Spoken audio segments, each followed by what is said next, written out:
Hi again. Okay, so sorry about my last video. It got like kind of cut off at the end. But it was my first one ever, so I'm working on making them better.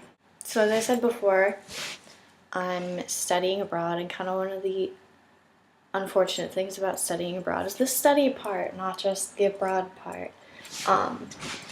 Or it's something that I rather thought would be unfortunate.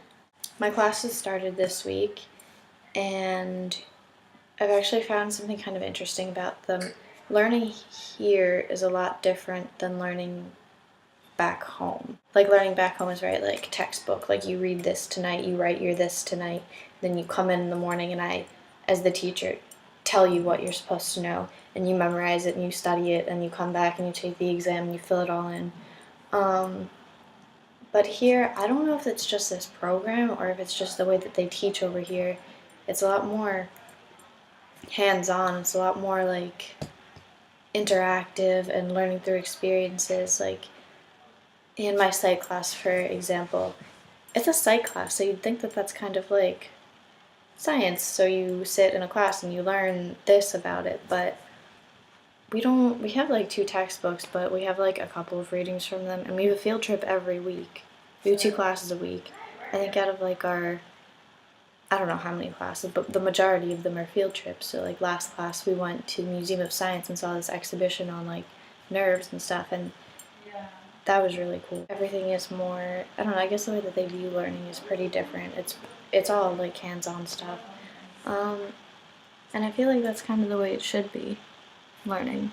Even in my English class, which I started today, we have like poetry that we're given to read, and well, it's not like back home in an American English class. Not like American English, but like in an American classroom where they teach you about like poetry. It's very much like, let's read this together. Okay, now this is what you're supposed to interpret from it.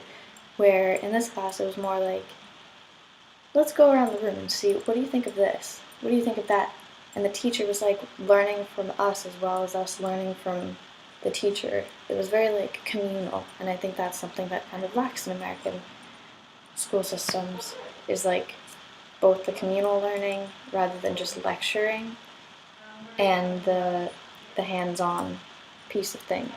Not only am I learning through the school, but I'm also learning just from being in the city and learning like from the city and learning things not just about like living in London, but just like about life. But there's definitely some things I've learned about living in London. Things I've learned since I've come here. The people here, super nice, so nice, until they find out you're American. Always carry an umbrella. I found out I don't like modern art. If you sit on the tube at like 11:30 at night and whisper back and forth to your friend, Cockfosters, ooh, say it again, people are gonna stare at you. Cockfosters is a stop. Go out early, because everything closes early here. Fruit Loops here taste like vegetables. American peanut butters in candy stores because it's so sugary. Pickles are called gherkins. I learned I like poetry. I learned I sleep a lot, if I give myself the time. I learned how to cook a little bit, sort of. I taught myself. And I learned my way around a little bit. And the last thing I learned is potato chips, which are called crisps here. Okay, they're mysterious. See the bag? You reach in for a chip. What do you get? Another bag. So thanks for watching.